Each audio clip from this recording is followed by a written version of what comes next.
This is part 2 of a series. It is not a standalone story. Do not redistribute or repost my work without permission. The cobblestones beneath Thea's worn boots echoed with the sound of her approaching footsteps. She hurried along, clutching a worn leather satchel close to her chest. As she rounded a corner, her gaze fell upon the familiar sight of a quaint bookshop bathed in the warm glow of its window lamp. The scent of old paper and brewing tea drifted invitingly out onto the street. With a soft sigh, Thea pushed open the door, the bell above tinkling merrily to announce her arrival. Inside, the shop was a sanctuary of towering bookshelves that seemed to hold every tale ever told. Sunlight streamed in, casting elongated shadows that danced on the wooden floor. A fire crackled merrily in the hearth, chasing away any lingering chill. Behind the counter, nestled amongst well-thumbed novels and dog-eared poetry collections, sat Elias, his silver hair gleaming in the afternoon sun. A faint dusting of flour on his apron hinted at his earlier domestic pursuits. He looked up as he heard the door chime, his eyes crinkling at the corners in a warm smile. "Ah, Thea, you're back," he said, his voice a soothing rumble. Come in. I was just finishing up some baking. How was your day?" Thea moved to the counter, setting her satchel down with a soft thud. She stretched out her arms, yawning widely. "Long and tiring, Elias. I could use a strong cup of that tea you brew. And perhaps something sweet to eat. My niece has quite the sweet tooth, you know." Elias chuckled, his gaze twinkling with amusement. "Of course, Thea, one sweet girl in particular, I presume?" Thea blushed slightly, nudging him playfully. "Oh, don't look at me like that, Elias. I won't tell if you don't. Besides, how can you resist her charm? Just look at these." Thea reached into her bag, pulling out a drawing pad and a small collection of colored pencils. On the pages were a riot of colors forming fantastical creatures and whimsical landscapes. A small, neat signature graced the bottom of each page, adding a personal touch to these artistic marvels. Elias took the pad gently, his fingers lingering on Thea's for a moment before he moved on. His gaze swept over the drawings, a soft smile gracing his lips. "She certainly has a gift, doesn't she? So much talent." Thea nodded, her eyes shining with pride. "Yes, she does. She spends hours drawing, creating entire worlds within her notebooks. I found this collection tucked away in her things. She must have worked so hard on these." Her voice trailed off, her thoughts drifting to her niece's latest masterpiece, a drawing of a majestic griffin soaring through a cloud-filled sky. Thea smiled, shaking off her reverie. "So what do you think, Elias? Would Sir Gideon and Lady Alar approve?" Elias chuckled, placing the pad back in Thea's hands. "They'd be proud, Thea. So very proud."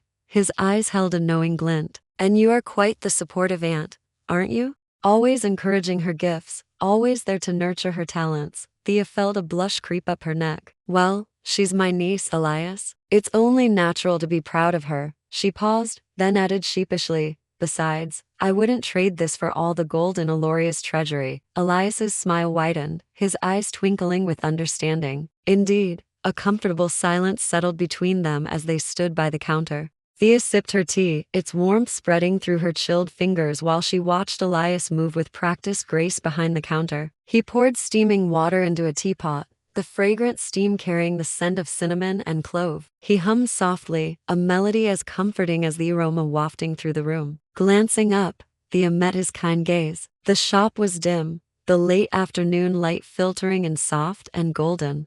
In that moment, the weight of the day seemed to lift from her shoulders and she felt an unexpected peace settle over her. She wasn't sure if it was the quiet companionship or the simple act of sharing a peaceful moment that brought a sense of calm to the storm within her. But she knew that in this haven of books and warm beverages, she had found a solace that had been missing from her life. As the hours slipped by, the shop filled with the rich aroma of fresh bread and spiced tea. Outside, the wind picked up, rattling the window panes with the music of autumn. Thea sat nestled in a corner armchair, her eyes skimming the pages of a well-loved novel. Every so often, she'd glance up at Elias, watching him as he moved about the shop, his presence a comforting constant amidst the rustling pages and crackling fire. A deep sense of contentment washed over her, a feeling she hadn't realized she'd been missing. This quiet companionship, the shared moments of peace and the gentle rhythm of the shoppie's everyday life felt like a balm to her weary soul. Suddenly,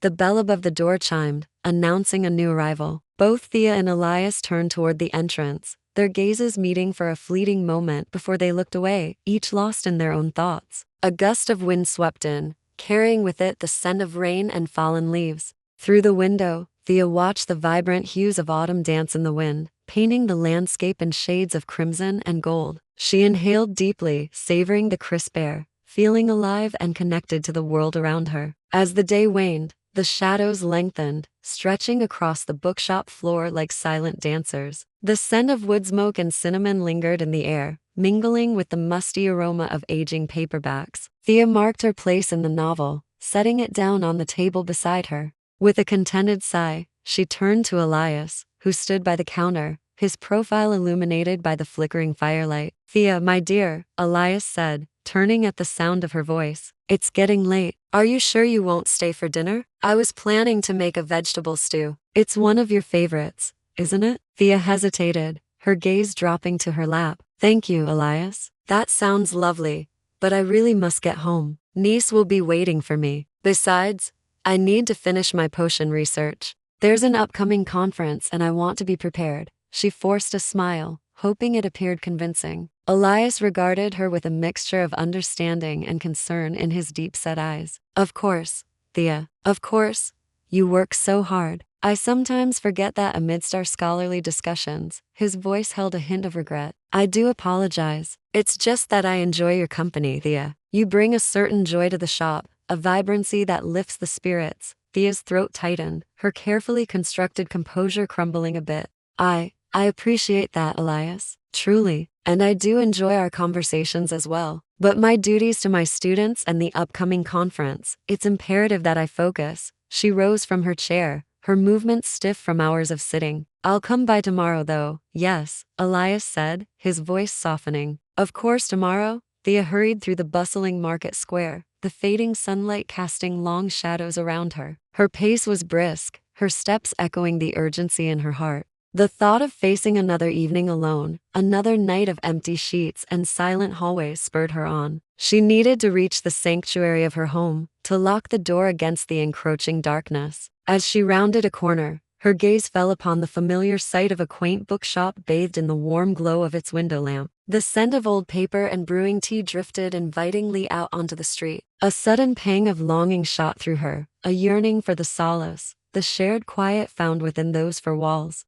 She remembered the comforting routine of sipping tea, the pages of a beloved novel, and the reassuring presence of Elias, a steady anchor in the sea of her solitude. With a sigh, she pressed on, forcing her thoughts back to the task at hand, pushing away the echoes of laughter and the lingering scent of cinnamon. Thea quickened her pace, disappearing around the bend, leaving the bookshop and its beckoning warmth to the night.